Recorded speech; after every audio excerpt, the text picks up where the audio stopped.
অষ্ট চাল অষ্ট দুর্বা কলস পাত্র ধুয়ে শোনো সবে ইতুর কথা ভক্তিযুক্ত হয়ে। ইতু দেন বর ধন ধান্যে পুত্রে পুত্রে ভরে উঠুক ঘর।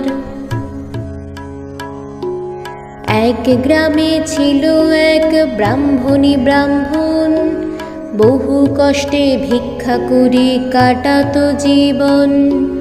অন্য ঝুম্ন নামে তাদের দুই মেয়ে ছিল, পিঠে খেতে ব্রাহ্মণেরও মনে সাধ হলো। ভিক্ষা করে ব্রাহ্মণ পিঠের জোগাড় করে, সন্ধ্যাকালে আনি তাহা দিল ব্রাহ্মণীরে।